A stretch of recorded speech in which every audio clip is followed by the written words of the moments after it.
kiss. I'm such a mess. 'Cause this timepiece is spinning and your snapshot is missing. And I watch you go.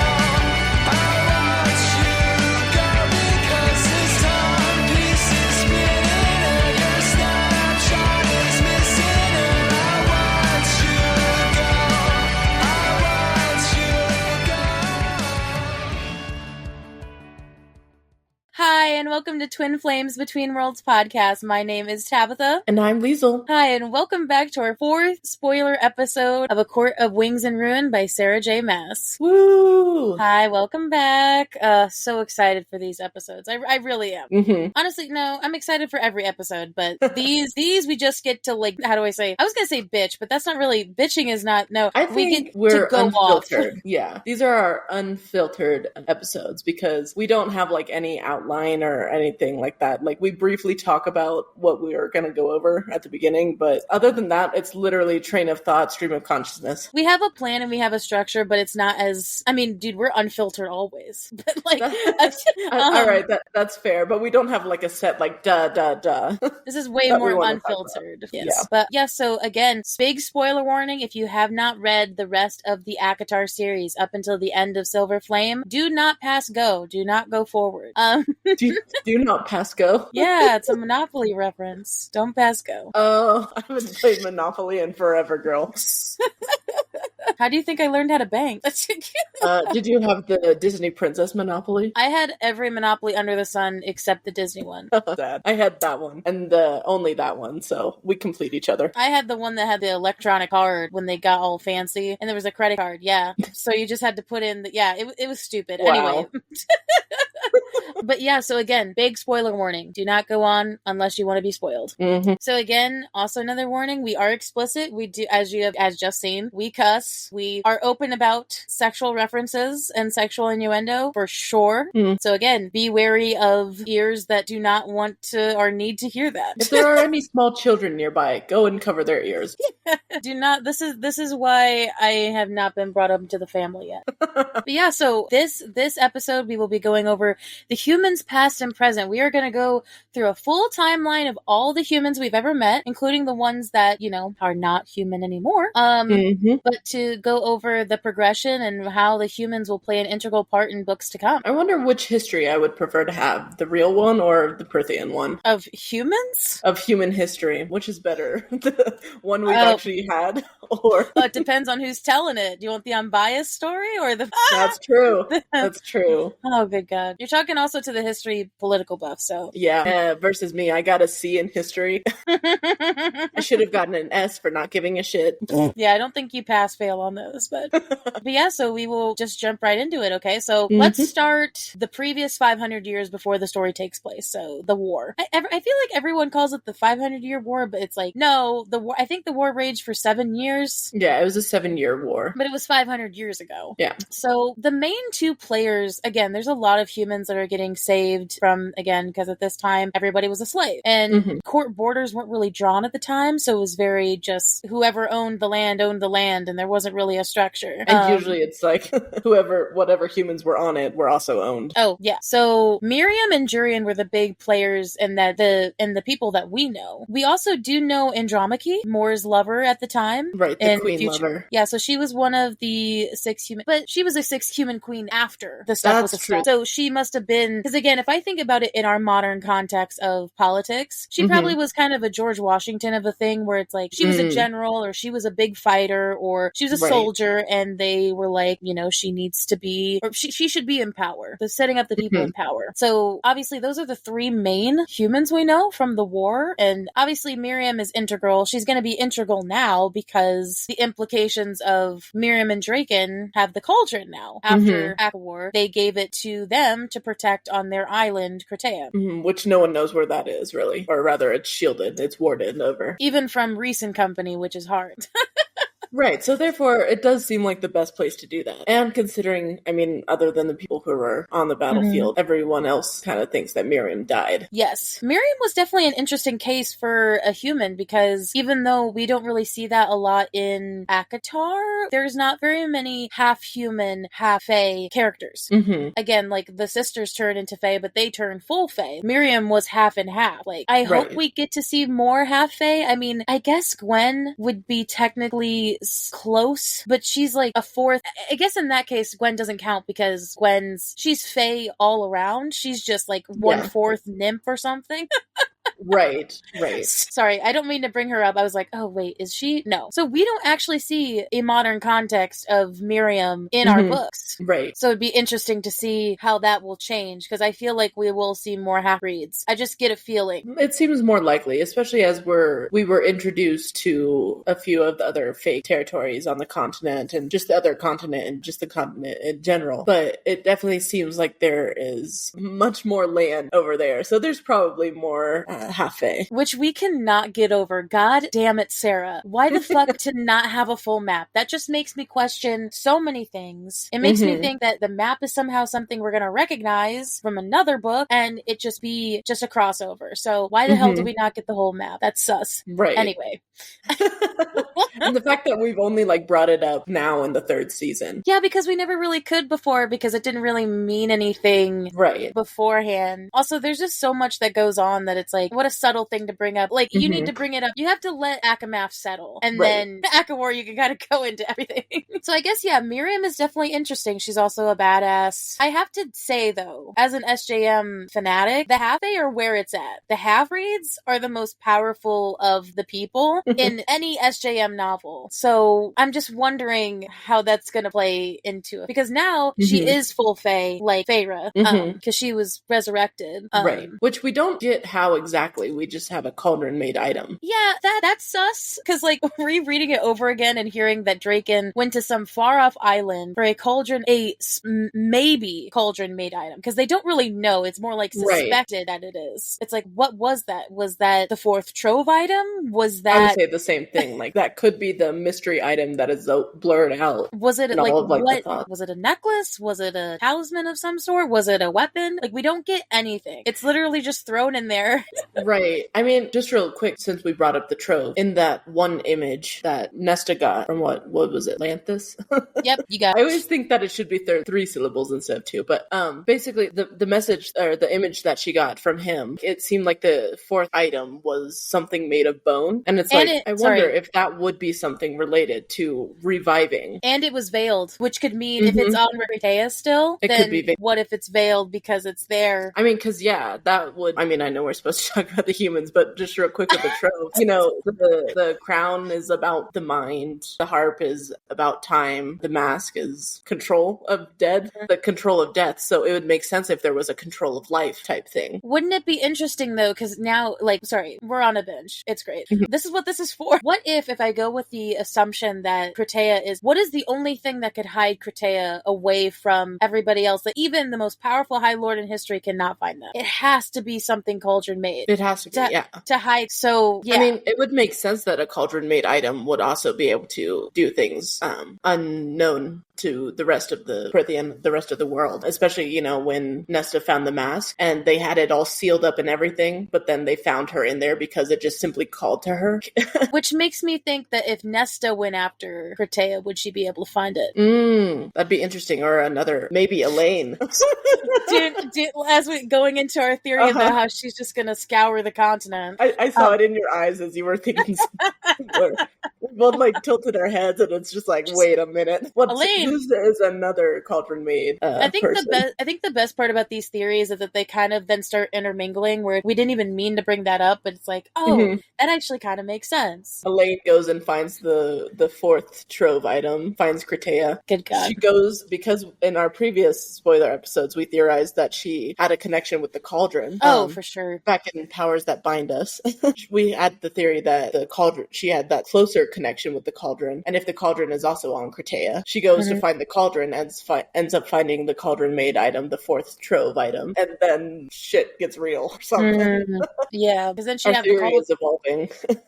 she'd have the cauldron and the cauldron made item. Right, which we, again, don't really know what to do. But, sorry, going on a tangent here. It's like all these ideas just keep popping into my head. So what if, okay, because this theory that I just made about this fourth item being the thing that revived Miriam, being something that revives or changes life, controls life, what if she uses this item to try and become human again? Oh, yeah, I was on the same path. There we go. Now I got back to the humans.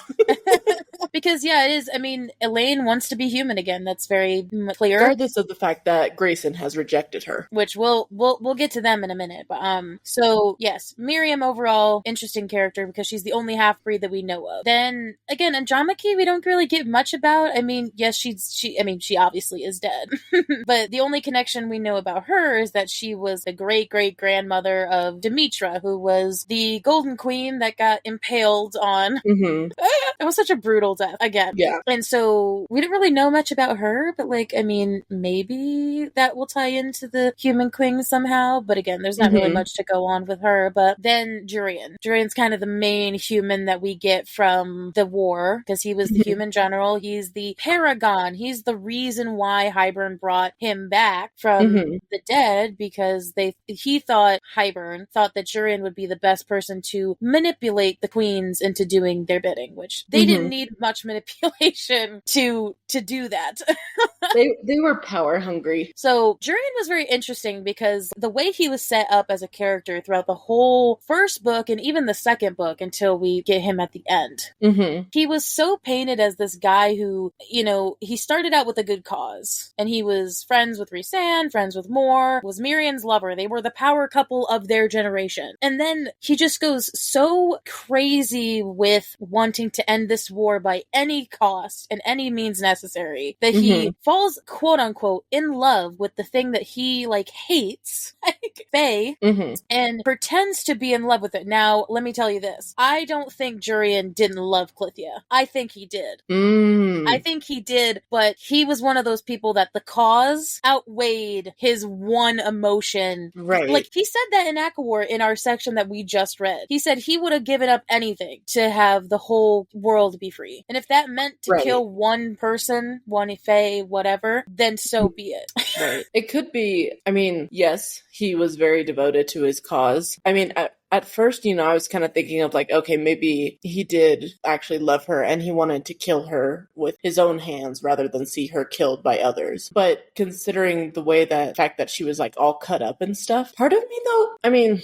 I don't know if this is like delusional or whatever, but part of me feels maybe he didn't entirely like cut her up. What if that was something else, someone else cut her up and then he took the blame for it? Yeah, no, dude, we were on the same fucking wavelength. I was thinking history, and I love that a lot of fantasy books do this, which I really like. History is told in perspective. So, like, what if it was a misunderstanding? I mean, okay, there could totally be the case where he really did hate Clythia, and it was totally a fucking fake. But also, Clythia was a high fae. She would have sent any lie, like, they can tell senses. They can tell if somebody is lying, and they can tell if their emotions are untrue. So, that's what makes me question whether or not his intentions were whether his love was fake, because then how could he then cut up somebody who was, because again, we don't know the perspective if he actually did anything to her or not. And on top of that, if you think about it logistically, like you just said, she was high fae and he was human, while, you know, obviously some high fae and fairies were fighting alongside humans. The humans didn't have any like strong restraints really per fae. So unless she agreed to be cut up by him and didn't like fight whatever restraints, I doubt he would have done it like in her sleep, because she would have, like you said, she would have sensed that. So it's like you have to really think, like, once you've met Jurian and realize that he's not actually crazy, you know, he was searching for Miriam to apologize to her, like not to like be insane and stuff. stuff, if you really take that into consideration, it doesn't make sense that he would cut up Clithia. But clearly someone painted that picture for Amarantha, which is why she was so angry about it. Obviously it's her sister too, but... Because I could see somebody who said, oh, well, they had Faye on their side, they could have protected him from, like, her trying to go into his mind. But again, didn't seem like Clithia was a Daemati of any sort. Even in that, like, cannot put a glamour over lies and feelings, and the stuff that normal Fae can just sense as a physical trait isn't something you can really glamour over. Literally, like, we found out, like, Lucien and Feyre, well, we found it before, but you can smell their scent. You can smell their emotions. Scent their emotions. So that's, like, my big theory, is that he didn't actually do it. He just, or like, he took the fall for somebody, or, like, maybe he tried to kill her in a very, a humble death, and then he just kind of, I think he definitely did some terrible things. I don't want to absolve him of any, because he definitely seems like he's done some shit. But as maybe the general who is willing to do anything for the cause, he's definitely done some shit. I just don't think he did this.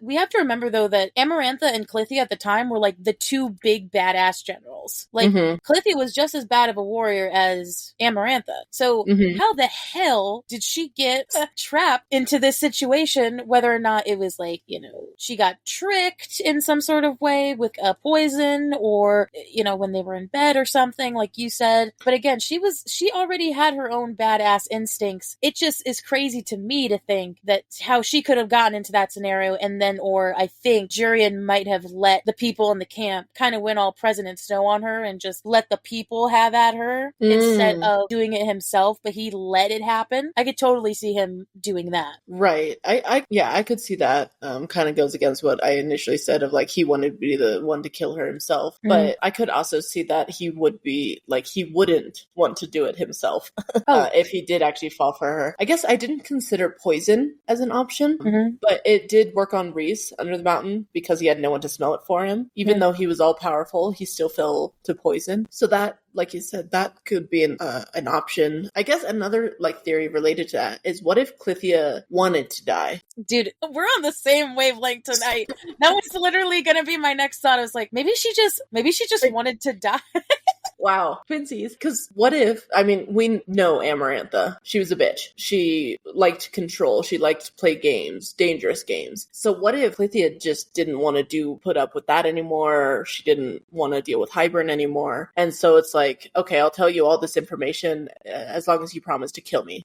That's so interesting. Like that. Which is why Sarah should write a prequel. That's like theory, right? I don't know whether, because we don't really get about Clithia's character, all except from Amarantha's perspective. I guess, honestly, because Jurian's alive now, maybe at some point he'll spill the beans about what happened, and right. I didn't actually kill her, or, Clithia was actually the love of my life, or something like that. That's going to be something that gets brought up later. Whether or not it's something subtle, or the war is something that was just, like, obviously all in their PTSD. So something's going to come. What if, again, in my perspective, I think that the mates were only for the three girls, but what if actually Clithia was Jurian's mate? And she's, I don't want to be in a world with you when you don't exist. And she was thinking maybe he would die during the war, or that if you kill me, my sister will kill you, so then we could be together. Ooh, Amarantha would be so pissed if that's what happened.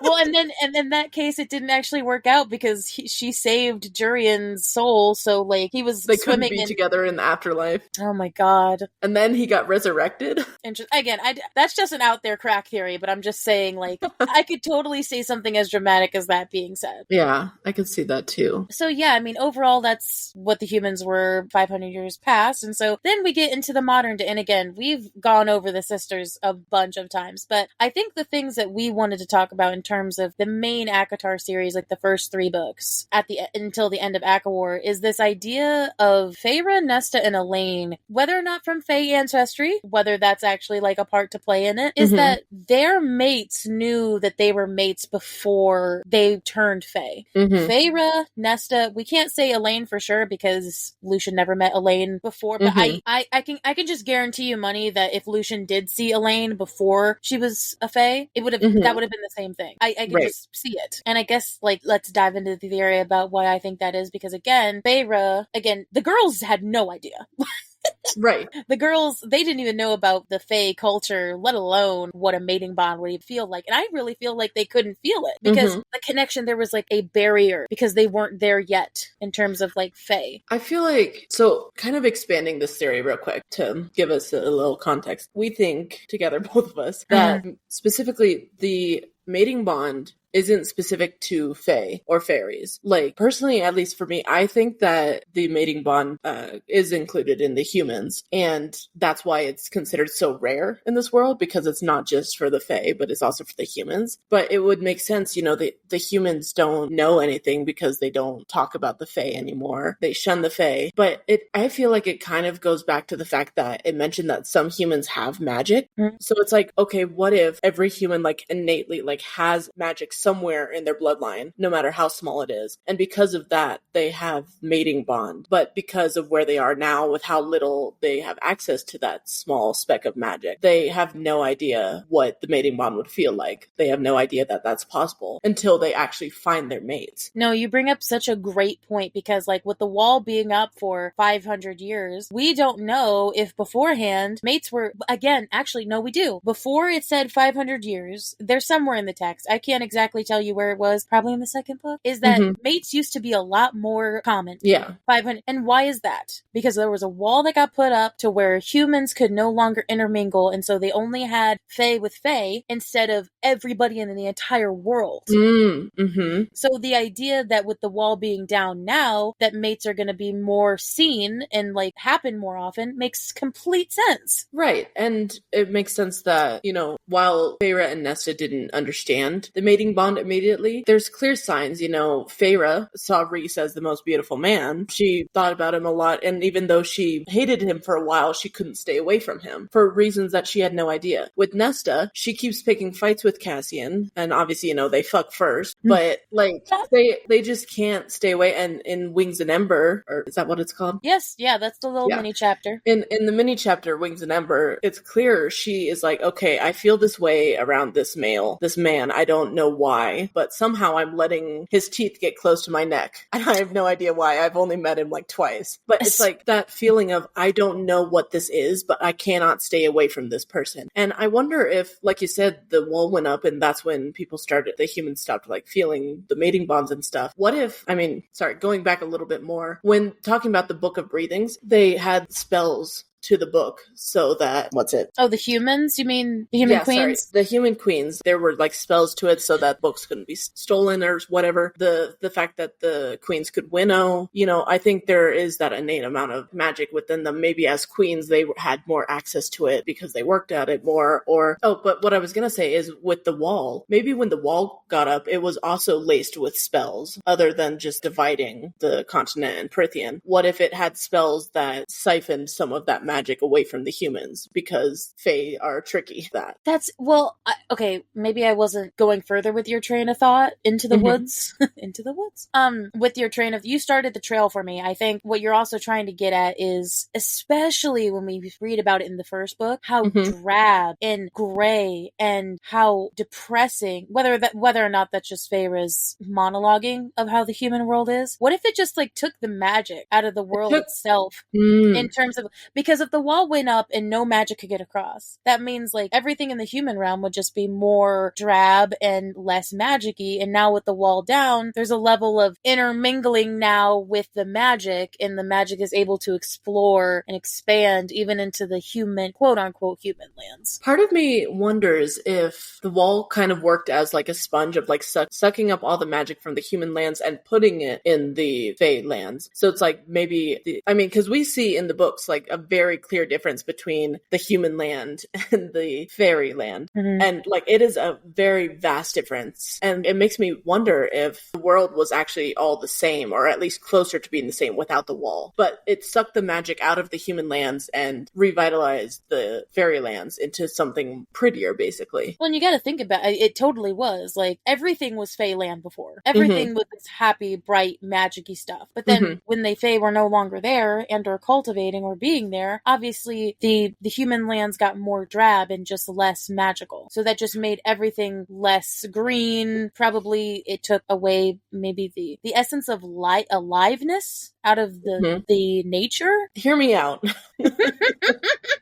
An idea just popped into my head. So we talk about how the map is so small and it's clearly missing stuff. And we're assuming that this world that Sarah has made is not a flat earth. Mm-hmm. It's a sphere. What if the wall did go all the way around? Like, and obviously on the map that we only just see it as splitting the world like this. What if it actually went all the way around and it was like actually a bubble around the top of the world or whatever? And it just sucked in all the magic into that world. Does that make sense? No, yeah, I mean, sorry, that's the Midwest, no, yeah.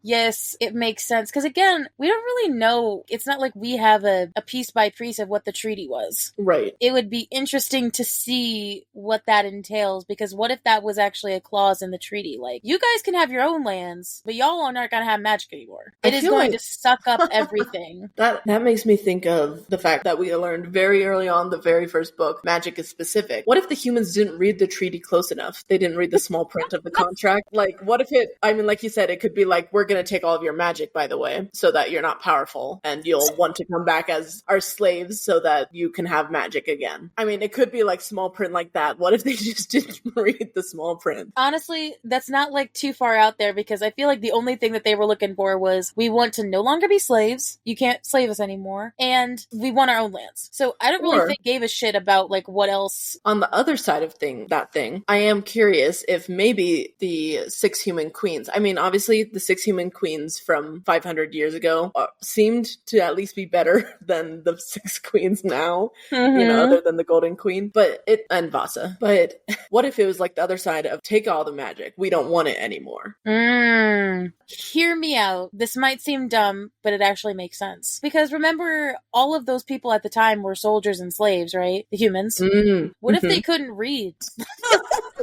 What if it was like an all the way back to Feyre reference where like they legit just could not read and they just believed whatever was on the page? Oh yeah, this is what you're gonna get. And wait, hang on. What if the treaty wasn't even written? It was just, hey, let's gather. Hey, we'll offer you this. A verbal contract? A verbal contract that wasn't even really signed, but, bargain-wise. I mean, they never really talk about having a copy, so I don't really know when they say treaty. I honestly... Like, what if they thought that the Book of Breathings was their, signing of the treaty? What if they thought that's what the Book of Breathings was, their copy of the treaty? Well, because remember... What if they couldn't open their part of the Book of Breathings because of, the spells? Oh my god. I could just imagine it being just such a Feyre reference of just, they just legit could not read it. And then they realized after they did finally learn how to read, and they were like, oh, I guess we screwed over generations to come, but, I mean, what else can we do now? Oh my god. though I do appreciate the idea of, because again, at the end of ACOTAR, when they said that they were coming up, because Feyre, Rhysand, the Inner Circle are the ones who bring legit everybody who was at the war together. So we got the humans, we got Vasa, I guess she's part of it, but Queen, we have representation of the Fae, like Miriam and Draken on the continent, and then we have all the High Lords and everybody. So they started talking about another treaty, and it's but the thing is, they never wrote anything down. At least from our perspective, they didn't write anything down. So somebody better fucking have a scribe or been keeping track of some shit, because... The Daemati.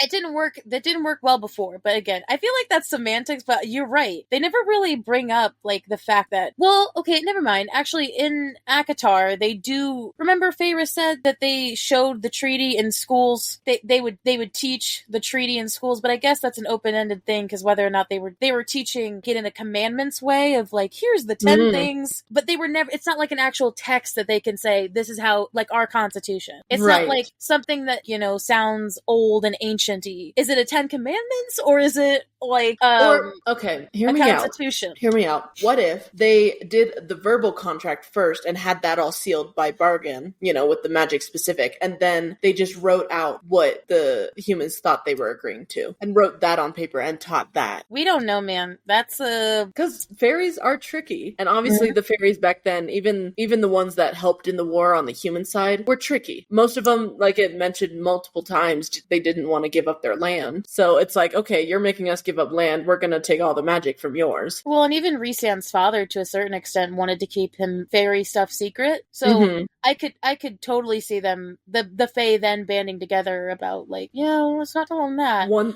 thing that they agree on is that magic is too much for humans, and magic is considered something that is Fae. So therefore, all magic should be in the Faelands, and the humans should not have it. No, but you bring up a good point about the human queens, because again, moving from the humans with mates, I think something interesting that about Liesl said about an ACOWAR and ACOMAF is that the queens can winnow, but we learn in Silver Flame that they can only winnow if they're all together. And so now I wonder if they can't winnow at all because there's not 6. Like, how specific is this number? Well, 5 of them were able to winnow without Vasa. And I guess the 2 of them were able to winnow, but like, because only 2 came the second time. That's true. That's true. But what if they were all together, they just didn't come? Oh, like they all grouped up to send them? Yeah, because it's interesting of like how Liesl said about how that can happen and what is the logistics of that. Because I don't know. I wonder if it's because again, let's remember with the human queens, what's interesting about them is that they are direct ancestors. Like,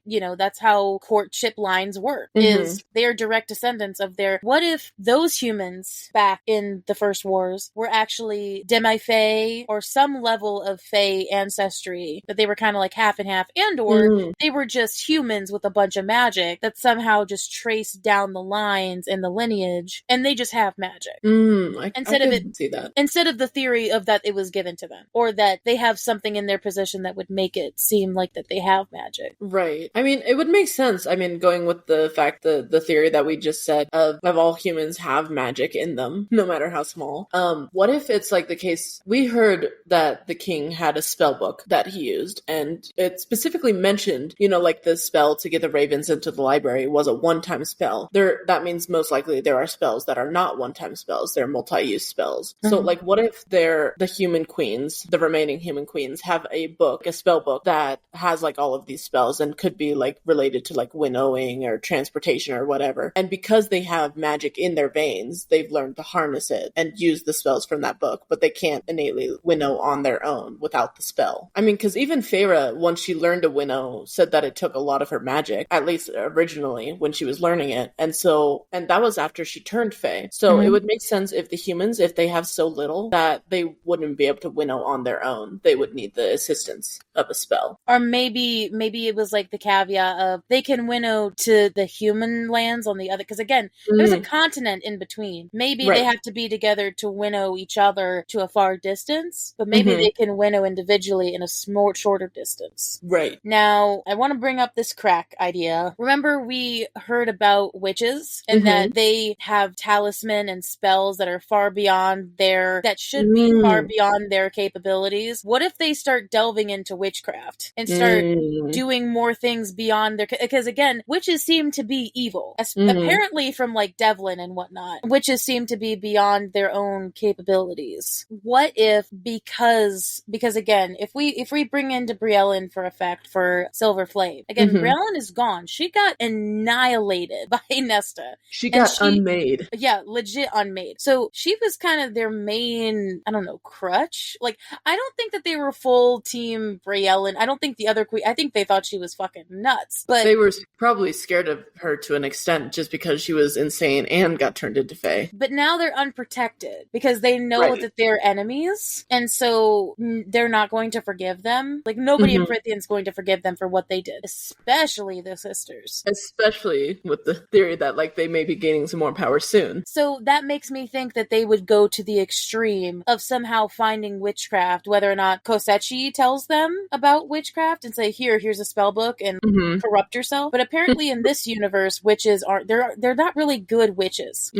There are people who are human that are not allowed to have this much power, and they abuse it to the point where they have more than what they should, which is why Devlin thinks that Nesta is a witch, because she's radiating more power than you'd think that a high fae should have. So I wonder if maybe that's gonna, because again, why name drop witches in the third book if that's not something that's going to be brought up later as something as a possible. And again, who would be at the most benefit for being a witch? People who are probably in the lesser position and don't have as much power. What if, sorry, going back to how we keep hitting on, not hitting on, larking on Elaine. Honestly, I wouldn't even be surprised at this point, just because I guess we think she's evil. I think she's evil, has an evil arc, at least. And we had theorized in the past that Kosechi will reach out to her in some way. What if then Elaine is the one that actually turns to witchcraft? It would make sense. Like, for whatever reason, I don't even get it. And, even though now we've gotten to that point in our main episodes, why do all of that? Grayson has rejected her. Like, what's the point anymore? Is it just to say that you did it now? Otherwise you seem crazy or something? I think she believes wholeheartedly that if she does turn human, that he will take her back. I really think it's this. But then the whole thing with her and Azrael then confuses, because if she's like over Grayson, quote unquote, why is she alluring him? Why is she flirting with him? Which makes me think, is she trying to enthrall him to turn with her? Or is it a thing where she's just going to use him to become human again, and then she'll just be done with him? Or it could literally just genuinely be that she thinks that he's hot, which fair, valid. That could legit just be the case, and we're overthinking it. But she also just, God, okay, sometimes I feel bad about how much we nag on her. Hey, I gave her the benefit of the doubt. I told her that she could have just been like thralled by a hot man. Right. But at the same time, I mean, of course, I understand being enthralled by the hot man, especially that one. But with what we mentioned in the last main episode 8, we mentioned of her suddenly wanting to take action the moment that Lucian was gone. In the episode, like a couple episodes before that, we mentioned that she was able to turn on and off her emotions, and how she went from wishy-washy to, oh, I'm gonna take action here. She is very defensive. We talked about how she might be like trying to sneak out of the house sometimes. It clearly feels that, at least to me, that she is wearing a mask somehow. So, and it does lean more towards the fact that she seems to be doing whatever possible to become human again. And right now that may seem to her like getting close to Azrael is her best shot at that, because he's the spy master. He knows a lot of things. And apparently, as we learned in the second book, he seemed the easiest to approach to her. I promise you, though, if Elaine hurts Azrael, I will throw a fit. Because I'm just curious of whether or not she's just trying to use him because she knows that he likes her, or if her feelings are actually genuine. We've never really gotten her perspective on much, so I don't know. Also, just massive distrust. I don't trust anybody. Though, bringing up Grayson, so then during ACOWAR, they're the main humans that we see, right? Grayson and Lord Devlin. Lord Nolan. Oh, sorry. Ew. Well, technically, Devlin is a lord. That's true. You have the lord part. He's just not human. Sorry. Lord Nolan and Grayson. And yes, Grayson was Elaine's betrothed. And very publicly, very rudely said, fuck you, I'll never take you in. It's over. Screaming so much that even the Fae-hating father was just like, whoa, chill out, son. He's like, hey, come on, chill. Like, she may be Fae, but she's still a lady in some aspects, so you don't speak to females like that. Also, getting told by your, like, great ancestor that your paragon of, this human general from this war is just like, hey, man, chill. Right. Even Jurian was shocked. So, Nolan and Grayson are interesting in the sense that it seems like this part of Prithian, the place where Feyre has always grown up, has never had and Baron brings that up in the High Lord meeting that we just did a couple episodes ago. He said, why would we care about a spit of land that has no queen, no standing army, no da-da-da? The one point Baron's ever made. Yes.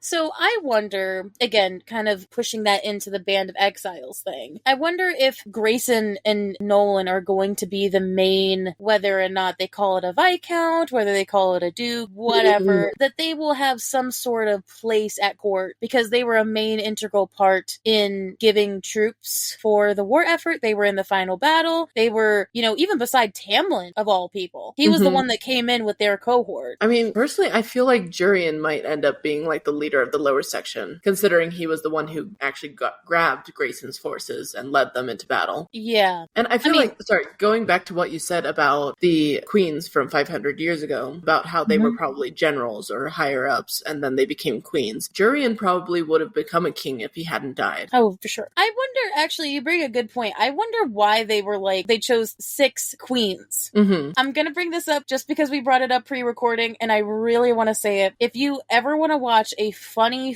video, it is called The Cookie Rhino on YouTube. She is somebody who, she's actually like an animated artist, like she draws stuff, and she's really good, but also her voice is hilarious. She basically makes like funny summary animations of the ACOTAR books. She's made the first two, and actually going into this episode, it actually made me question this, because I never really questioned it before. Why did the 6 human queens get a matriarch? How the hell did they get away with not letting men rule the show? Well, it says Prithian is just full of fucking, there's never been a high lady, like it's all sexism. That bullshit. Why did they get that? Was it because the only people that were up and coming at that point besides Jurian were what if all females? Right. What if like all like the male generals and stuff, if there were many male generals other than Jurian, what if they all died? And so it was like just the females left? Maybe it's kind of one of those, like if we're comparing it to like a real world aspect, what if it's like, we didn't want one king. We didn't want one king, one queen. We wanted multiple territories where there'd be kind of sort of a democratic nature of a council of sorts when it comes to like a parliament. The whole population is going to do. Yeah. I wonder if there actually was originally a queen of the human realm on Prithian, and if like she wasn't as strong as the others, she died or something, or if there was a king who also died, because it does feel weird that there is no queen on that specific small territory. That'd probably be the person that would have the most like I would say most political gain. Why would they not somebody there? Right. Unless something about it was cursed. That seems weird. 100%. Yeah, so my theory is that there was some kind of ruler. Maybe not a king or queen, just because it is kind of small, but like maybe they died. They died in some way, or they went over to the continent and abandoned this place. I mean, because, sorry, this actually just popped into my head. What if let me back up. The holes in the wall were made by an object or a powerful person? What if that scared away whatever ruler was leading the lower lands? That's, I had 2 responses. Number 1. The second one's more of a crack thought, but okay. That's what whole thing these are for. Yeah. Jinx. Number 1. I'm kind of going on that same path of maybe there was one, but maybe something else happened. You know how with Vasa, what happened when they kind of like overthrew her subtly? What if that happened? Person that was on, they were getting too powerful that was overriding them, and so they killed the whole family where there was no lineage. Or what if the sisters are the lineage of that Fae queen that was on that queen that was on the continent, on their part of Prithian, but they didn't kill the whole family. What if it was they tried to exterminate their whole family, and then somebody got away, and then that turned out to be like some sort of lineage with the Archeron sisters? Or crack thought, what if Mama Archeron was the ancient queen on their territory, and then she faked her death, but she actually was, maybe that's why, because she was so powerful, because she was the only one that was demi-fae, whatever sort of fae blood that was in her that made her long-lasting versus the other queens. And then she went into hiding, and then she was just like kind of living around, and maybe she was the person who went through the wall, I don't know, and then she settled down with, I don't know why she would settle down with Papa Archeron for, but... You are right, we are so in sync. I was legit thinking, what if it was one of the Archeron parents? I mean, obviously the father ended up being, Papa Archeron ended up, at least from what we know, human, but along the lines of the fact that he was called Prince of Merchants, like he could have just been like a great merchant, but his title was Prince, technically in that sense. But going back to like what we said in the other spoiler episode, Power That Binds Us, about, we had theorized that maybe the mother had like possessed Mama Archeron to birth Feyre and Nesta, oddly leaving out Elaine. And we had also mentioned in theory that Elaine was not Mama Archeron's daughter, which I feel like that does fit along those same lines of the heritage that we talked about, even if it's not entirely Fae lineage, or it could be. I like the idea that you said about Mama Archeron being related or being half Fae, like she could be demi-Fae, or like maybe her mother was or something, so it's like more closely related than just further ancestors. Although you call calling her the ancient queen that faked her own death and then just... Honestly, though, that would kind of make sense, because if she faked her own death and then decided to focus solely on parties so as to, like, disguise the fact that she was the old one, if she was half fae and she had some kind of immortal blood in her, it would make sense. Can I also just say how, like, speaking of the parents, again, we don't really know much about Mama Artron, but, like, obviously something sus going on there. We don't know what's going on, but, like, everybody has their own theories. I know everybody's talking about it, but there's this level of, is nobody freaking out about the fact that Papa Artron, at the end of or throughout the entireness of ACOMAF and ACOWAR, somehow made a deal with a death god to somehow get Vasa, because somehow he knew the importance of what Vasa would be, and bargained a fucking death god for her freedom, to which now she is to the point where she hasn't even gone back yet, whether this bargain was the best deal in fucking human history, because she still hasn't been pulled to be called back, man. I just thought of something. Hold on. I'm processing. This is shocking. I just pulled up the Prithian map. Yep. The world map. Kosechi's lake is up in the fairy realm. How did Papa Archeron get through the wall? Did he find a hole there, or did he have some way to get through it? Oh, shit. Like, because it said that he was the one who made it to Kosechi and it didn't say that he made the deal, but he was the one who found Vasa. How did he get there if the lake... And the lake is a good... if we're trusting what this says, the lake is a good ways up from the wall. Girl, you're right, because, like, they needed time. The wall collapsing, the time wouldn't have worked for him to... Because they were already on their way by this point to get to the main battle. Hang on, I'm going to do some estimating here. I'm looking at the map because Favor's village to the wall was 2 days, roughly, right? So 2 days there. If we're trusting that this is to scale, the map is to scale, that would be 8 days of travel from the wall up to the lake, roughly. So Papa Artron, if he made it to the lake and met Kosechi at the lake, he would have survived in fairy realms for 8 days. Well, because we also don't know who he went with either, because we know him and Lucian met up at some point, but you're actually right, because the timing there is a little off. And Lucian met up with Papa Artron and a group of a human army, but it doesn't necessarily say that the human army went with him across the wall to the lake. Yeah, you're right. The timing there's a little bit off. I mean, I can see with the timing of the wall coming down with them, if it's 8 days, I can sort of see how there's this good period. And I guess though that would mean, I feel like it would be faster it would actually be the 8 days of travel if he went alone, because with Feyre, she was moving quickly and she made it in 2 days. Originally she made it to the wall with Tamlin because she was on a horse. Even if the horse was going kind of slowly, I assume they went faster. But Magic, yeah. So it's I wonder if the 8 days, if roughly it was 8 days, again, we're just thinking about this based on what I just looked at the map and estimated, it probably could be a little bit more. But what if he did go alone? Then that kind of suggests he survived in Fairy Realm for 8 days at least. I don't know. I could see it coinciding with when the wall came down, but at the same time, it feels like at least he had to have already been past the wall. Well, they also did. I could totally see there being holes in the wall that the continent people knew about. They just didn't say. Did he know about that? Whether or not the queens or whoever was in his rebel encampments knew about it, but it definitely doesn't make sense with the timeline, because then that also means that he had to meet up with Lucian at some point, save Vasa, meet up with Miriam and Draken on their way over there, and so then... He had to meet up with Lucian, but he met up with Lucian on the way back, so it's 8 days in, then 8 days out. I mean, it could be the case, if he did go, alone into it, Vasa could have flown him back. Well, and we also have to remember, we don't know. Lucian is Fae, so that means he travels faster. So the fact that if Papa Artron was traveling, met him on the way back, then that means he totally had to do it before the wall was destroyed. Yeah. Because Lucian was sent way before the wall got knocked. I see your point there, because he either went into there with nobody, or just a few soldiers, or himself, and how the fuck does... Dude, he's crippled. Unless he wasn't actually crippled. not saying that somebody who is disabled couldn't do that, but I'm just saying the man who did jack shit their whole life somehow built up the steam to do this. But the interesting thing about Papa Artron that I want to say, lastly before we move on, is I think he knew he was going to die. I think if he talked to Kosechi, I wonder if he showed him his death. What if?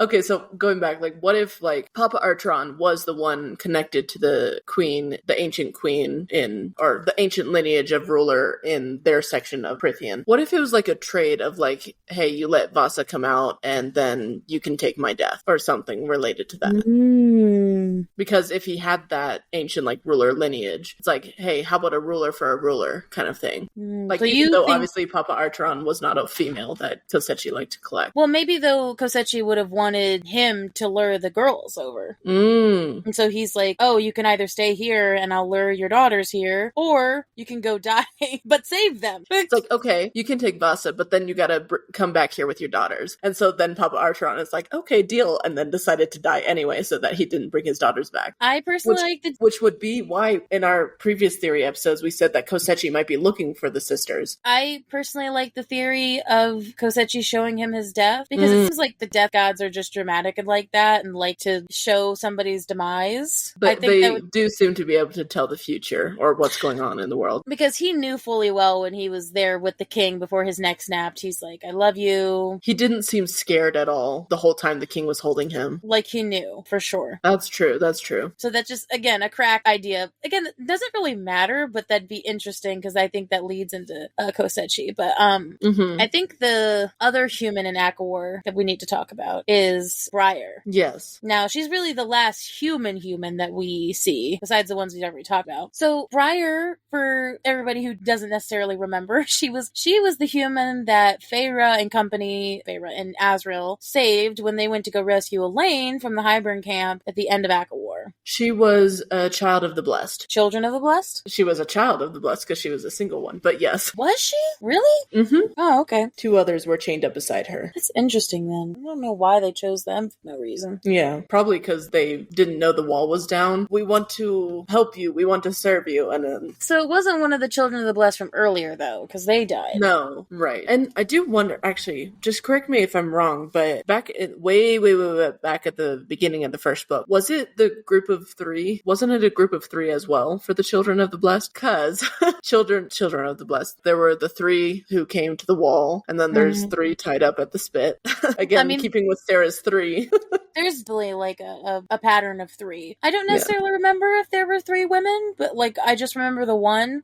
But there was definitely more than one. Right. But I don't remember if there was more than one. It could have been 3, and if it was, there's obviously a 3 pattern here. Right. But anyway, yeah. So Briar was one of the children of the blessed. So they saved her. She was literally like tied up in the camp, tortured, naked. But they thought she was dead at first. But then they saw that she was breathing, and Jurian even helped cut her down, get a distraction so that she could get out. Dead. Yes, she survived. She's a survivor. And then when she got taken away, so I mean, people have speculation. Again, I don't think that. Well, if we go with our theory that now, like we were talking about, that the humans, there's going to be more mating bonds. People think that Briar is Tamlin's mate because of the Rose thing, like Briar Rose. I'm not against it, but I also don't really see it. She's in winter. So again, for the rest of ACOWAR, she gets taken in by Vivian. Maybe potential High Lady of the Winter Court, but the Lady of Winter. I think it's interesting though. Like, I mean, obviously Winter was at the same war camp as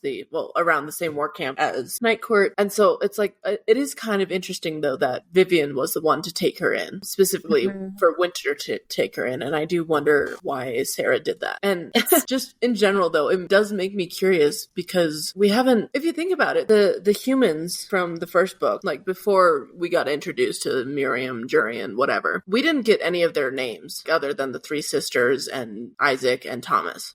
Other than that, like we didn't get any names. So it is interesting that we do get a name here with just this children of the blessed person. I'm going to say child of blessed because that makes more sense. I think 2 things. Number 1, with the names thing. The fact that the Archeron sisters and Lucian are the only ones that have last names is a big question, because they all have last names, but like we don't get to know them. Thomas had had a last name. Oh, I guess. Well, no, Isaac Mandray? did too. Isaac Hale. Oh, Isaac Hale, that's right. Thomas Mandray and the Archeron sisters. We don't really get the Fae having last names. Right. Except Sarah. Miriam didn't. So my question is like, because obviously they do have last names, like, especially with Lucian's family, there are last names. So that's a big, I don't want to say that's like one of those Game of Thrones things where it's, ooh, maybe we should know last names to just make sure there's no fucking inbreeding going on here.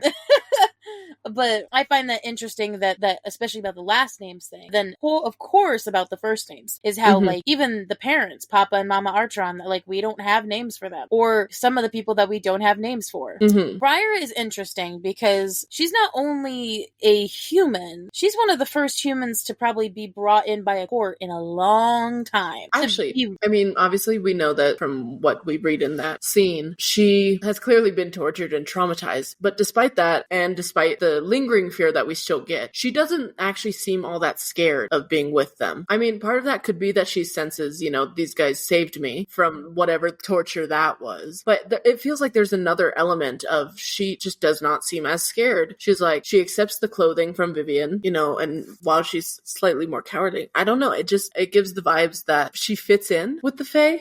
And the fact that then we got a name for her, it makes me wonder. Well, we said at first when we read this the first time that we thought the ancient like king or whatever, or like that ancient ancestry that the bone carver talked about was Briar, because why did they talk about like them having an ancestor or like a descendant, and then this human just pops up out of nowhere? It with made the name total sense in the sequential of like the sequential what happened. But I think again I want to push again why she's so important to the court, because yes, at some point the end of ACOWAR, the humans get displaced to Summer. There was that before the big end battle, the Night Court and anybody else who can winnow the humans into Summer. Right. So now Tarquin also has a bunch of displaced humans in his court to just be like, humans who are terrified of Fae. What the hell do I do with them now? Or did they winnow them back to their houses? We don't know. I mean, most of their houses seem to be destroyed. The family estate of the Archerons was half destroyed. So I guess that's an interesting detail that was left out, whether or not they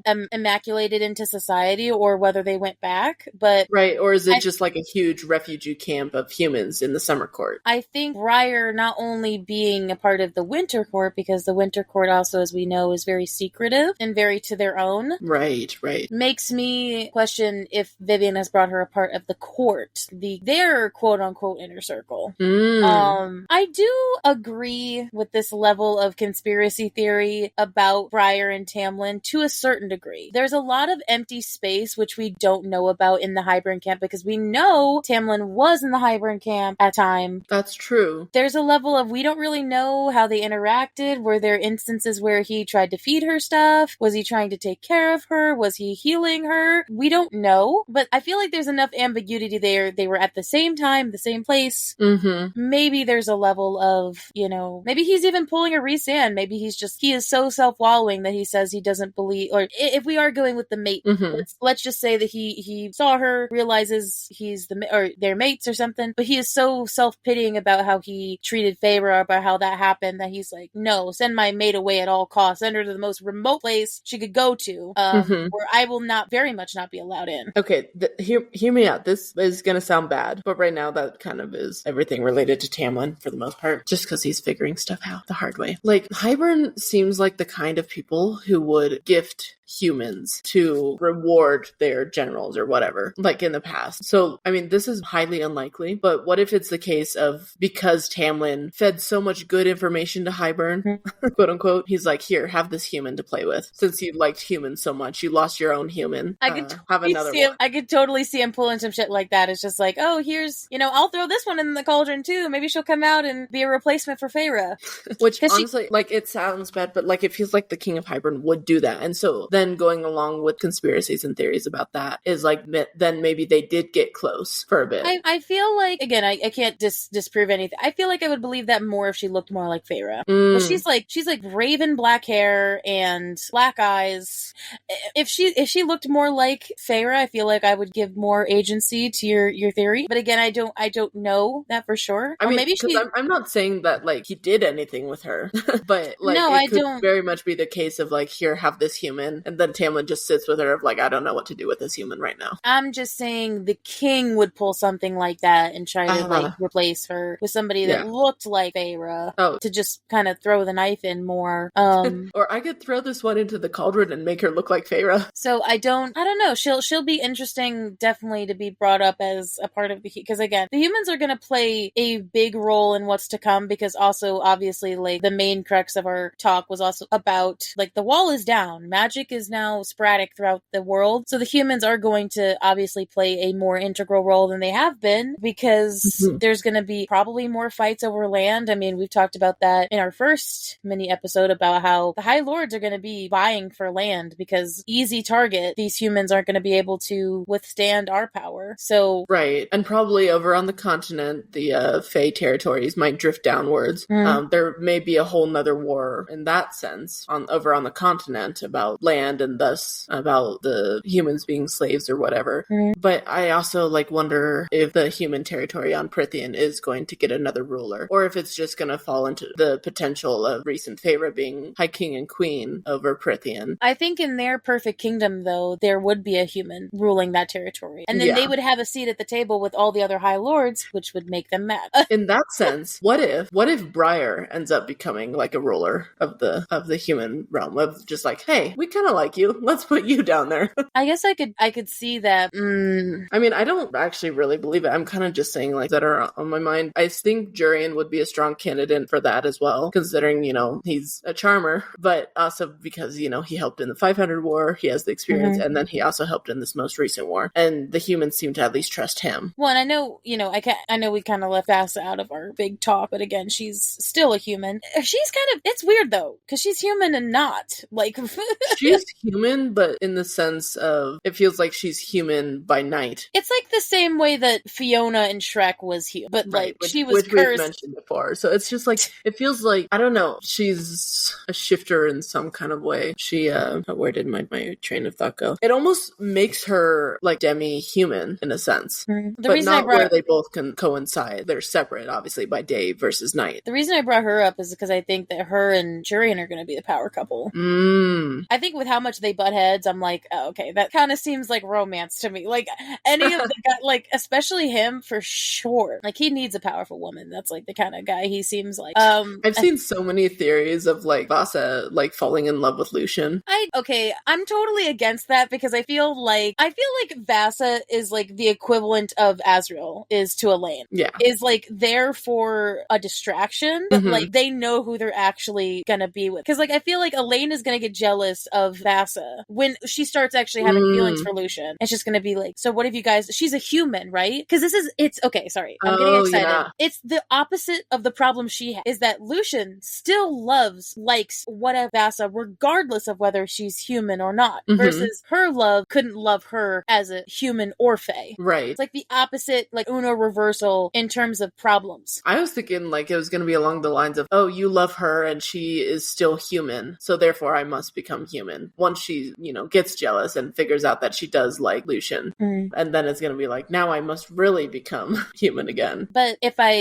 which is kind of a good segue, because that will be what our last episode is about. We're going to go into all the relationships kind of one by one for the the future relationships to come, and see so we'll dive more deep into that when the time comes, when we get to talk about the relationship. But overall, before you say your last thought, overall, what I think is going to happen is I think the human queens are going to get abolished, or new rulers, something, or where it's more democratic, or I don't know, like something is going to happen where it like evolves into something where it's more democratic, where the what people if it's like you said, they go to witchcraft and the humans in their territory shun them. Yeah, or they get, you know, a coup. They strike a coup, and so then Jurian and Vasa are going to have to take the mantle of queen and king for a little while. Whether or not Vasa's on one land, Jurian's on the other, who knows? But I think that Vasa is going to be integral to Lucian. Jurian's going to be on his own, but he's also going to be integral to everybody. And then the other humans that are sporadic around are going to have some sort of magic, we said, or they're going to have some sort of witchcraft. They're going to go beyond their means. Right. And with Briar, the last thing I think I want to say about her is, like, I guess in my opinion, I'm kind of on the Tamlin love train, but I'm also not. I don't think she's going to be his mate, because I think Tamlin's going to die. So, like, I think that Briar is going to, like, marry him or something, and he's gonna make her the High Lady, and then she's to gonna show Feyre rule that he can.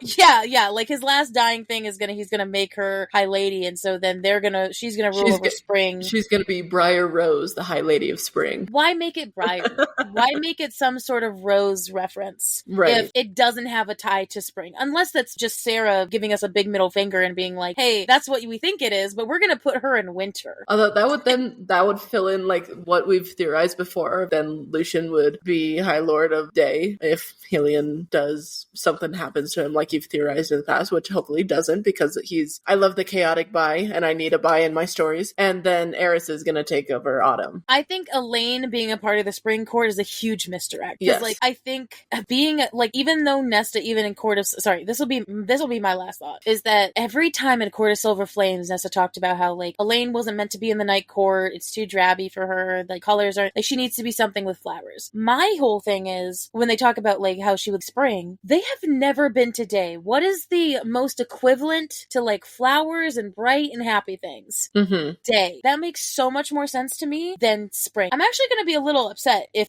Spring is Sarah, I'm going to like however she incorporates it, but there's going to be a part of you that's disappointed. Because that's such a, I feel like that would be such a disappointment, because I feel like that is just a whole misdirect. Because that it's going to be Day, actually, that she actually finds her. Because she needs to be close enough, because I think her sisters are going to be integral in her development as well. But she can't be too far away. I feel like being in Spring is too far. Day would be so much closer. Right. But anyway, that's my last thought. I know, there's actually a lot to do with the humans in there. I mean, that's kind of like where it all started. That's why we had this whole episode, because there's so much to talk about. Right. And like, you don't even realize it until you put it into a single episode. I think, so I guess to recap what I think is going to happen, I think Jurian is probably going to become king or leader of the humans in Prithian. I think I agree with you about Voss going back to the continent to lead them, but I'm not sure if it's going to be a long-term thing, because we still have to deal with Kosechi, as well as probably all of the Fae territories coming down into the human realm on the continent, which we haven't even gotten much of those territories either. Briar, I'm still trying to figure out what is happening with that. Because honestly, there's so many possibilities, and yet we know almost nothing except the fact that Sarah gave her a name, and she was not as scared of the Fae once she was rescued, and she was welcomed very quickly into winter. Vivian didn't even question anything of just like, here's some clothes, come on, I'll take you to your tent. Okay, I guess she has a tent now. Great. God, I guess all my theories kind of like round, like you said at the beginning, they're all connecting in a way, which makes me feel more validated about them. I mean, obviously some of the theories that we've said are just crack theories that we have no solid sources underneath. They're literally just what pops into our head. No textual evidence whatsoever. But honestly, the two things that I'm curious about is Elaine going to Cretea and finding that fourth trove item, and the cauldron probably. Like, that is starting to make a lot of sense because things are like fitting together, even though it's literally all theory. One more thing I did want to mention was I really want to know about Papa Archeron, and I feel like we're only going to get that from Vasa. I mean, maybe we'll get a little bit from Lucian about after they met up, like if there's any chance that Papa Archeron or Vasa told him what happened, but I really want to see it. And I don't know if that's going to be Vasa telling us, or Jurian or Lucian from hearing from Vasa, or if it's going to be something else, maybe slightly more forceful, of like a Demati type thing of let's look into Vasa's mind, because maybe Vasa can't speak about it, but like we could look into her mind and see what happened. Like I have this gut feeling that Papa Archeron is going to come back in some way. I mean, not physically because he's dead, but in the sense of like a memory. We're going to see more memories about him. We're going to hear more stories about him. I feel like, I don't know, it just feels like he's more vital than what we've seen. Because why the hell would, I just want to validate you in that fact, because at the end when Vasa says to Feyre and Nesta, you know, your father was like a father to me. How could you get that over like an 8-day trip? I'm just saying. Right, unless it was actually longer than that. Yeah, maybe it was 8 days of travel in, but how long was he actually at the lake convincing Kosechi to let Vasa go? Because if we go with what you you said before, and he was there like way earlier, and he was like for a long time to convince her. Maybe he was there for a while. I mean, because if you think about it, Papa Archeron was gone the whole second book. He was gone like the month. He'd already been gone for a month by the time Favorite came to visit. A month doing trades and stuff. But we clearly know he was up there gathering allies. So what if he was in there for like the month, and then it was probably another month after that? At least 2 months of work. It's like, so that's way before the wall would have come down. Because why would Vasa say if that wasn't like, if they weren't close? Right. So they had to have had time to get close. Like sure, you could have an acquaintance that it's like, oh yeah, they were a good friend to me. Like they became a good friend. They were a friend, whatever. But specifically the father figure, like that's a huge role to fill. And he must have either done something like super great or built it up over time, which building it up over time seems more likely. Yeah, it's sus for sure. I just want to know what happened there. And obviously I feel like as we continue, like hopefully in the 6th book we get more of Kosechi. I feel like we're going to, and I hope that involves figuring out what happened with Papa Archeron. Oh, for sure. For sure it will. I think that's my last bit.